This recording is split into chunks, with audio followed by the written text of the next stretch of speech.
আসসালামু আলাইকুম, কেমন আছেন সবাই? আর দেখতে পাচ্ছেন আমি কিন্তু আজকে শুটকি নিয়ে হাজির হয়ে গেছি। আসলে আপনাদের ভাইয়া হচ্ছে চিটাগাং থেকে শুটকি নিয়ে আসছে, আমি বলছিলাম শুটকি আনার জন্য। তো আজকে হচ্ছে আমি যেভাবে শুটকি প্রসেসিং করে রাখি মাসের পর মাস, সেটাই আপনাদের সাথে শেয়ার করব। এরকমের যদি আপনারা শুটকি সংরক্ষণ করতে চান তাহলে হচ্ছে আপনারা বছর পর বছর রাখতে পারবেন, একটু নষ্ট হবে না, পোকাও হবে না। এত সুন্দর থাকে শুটকিগুলো, যেরকমের নিয়ে আসে জাস্ট সেরকমেরই ভালো থাকে, একটা শুটকিও কিন্তু নষ্ট হবে না এরকমের রাখলে। তো ভিডিওটি সম্পূর্ণ দেখবেন আশা করছি। এখানে এই যে শুটকিগুলো আমি খাঁচার মধ্যে দিয়ে দিচ্ছি, দেখতে পাচ্ছেন আস্ত শুটকিগুলোই এভাবে দিয়ে দিচ্ছি। আর এরকম একটু ছড়িয়ে ছড়িয়ে দিবেন, তাহলে হচ্ছে কি রোদে শুকাতে ভালো হয়। এরকমের সব খাঁচার মধ্যে একটা একটা করে একটু হালকা পাতলা করে রাখবেন। আমার কাছে আর বড় খাঁচা ছিল না, যার কারণে হচ্ছে আমি এই ছোটোগুলোতেই দিয়েছি।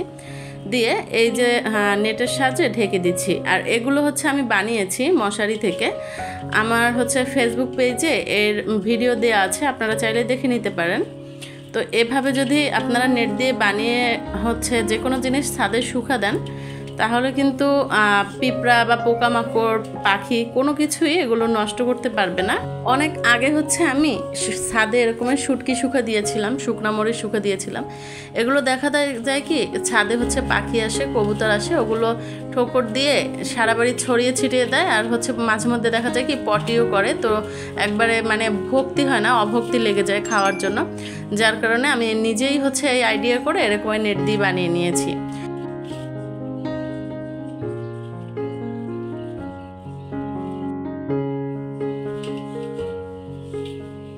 সবগুলো কিন্তু এভাবে দেওয়ার পরে নেটের মধ্যে দেওয়ার পরে হাত দিয়ে একটু ছড়িয়ে নিতে পারেন। আর এই যে দেখতে পাচ্ছেন তিনটা খাঁচা হচ্ছে একবারেই ভরে গেছে, আর তিনটাই হচ্ছে আমি নেট দিয়ে ঢেকে রেখেছি। আর এখন হচ্ছে আমি ছাদে নিয়ে আসছি এগুলো ছাদে রোদে দেওয়ার জন্য। আর এত সুন্দর একটা রোদ উঠছিল আজকে, তো যার কারণে হচ্ছে এই যে দিয়ে দিলাম। আপনারা এভাবে দিবেন, দেখবেন একটা কিচ্ছু নষ্ট হতে পারবে না, পাখি নষ্ট করতে পারবে না। তো এরকমের হচ্ছে 2 থেকে 3 দিন আপনারা ভালো করে ছাদে শুকিয়ে নেবেন, তাহলে শুটকি থেকে একবারে যে কাঁচা কাঁচা একটা বিশ্রী গন্ধ আসে ওটাও থাকবে না, আর পোকামাকড়ও হবে না। এর মধ্যে কিন্তু শুটকির মধ্যে কিন্তু পোকা হয়, মানে বিশ্রী লাগে দেখতে, মানে কেমন যেন একটু ঘৃণা লাগে এরকমের। তো এখন শুকিয়ে নেওয়ার পরে এই যে একটা কেচির সাহায্যে খুব সুন্দর করে যেগুলো অপ্রয়োজনীয় আছে আঁশ বা এই যে মাছের লেজ পাখা, এগুলো খুব সুন্দর করে কেটে এরকমের কেচির সাহায্যে কেটে নেবেন, তাহলে কিন্তু ফ্রিজে হচ্ছে জায়গাও কম লাগবে এরকমের।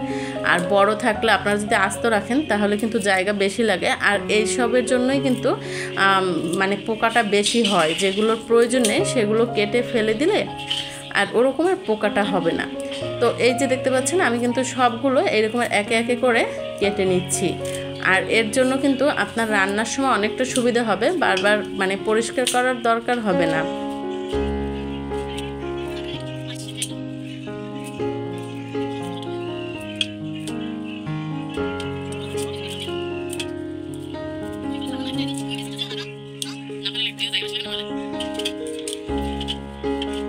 তো এখন দেখতে পাচ্ছেন সবগুলো কিন্তু আমি কেটে একবারে পরিষ্কার করে নিয়েছি।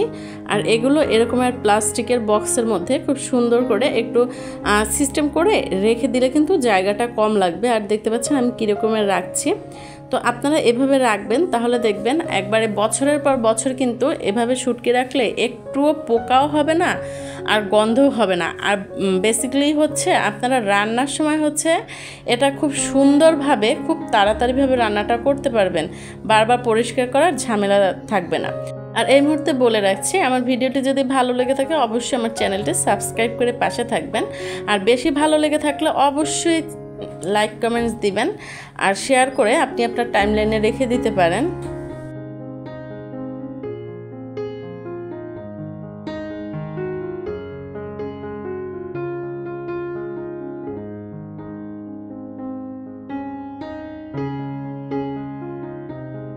আর এভাবে কিন্তু আপনারা যে কোনো শুটকি ফ্রিজে বছরের পর বছর সংরক্ষণ করতে পারবেন।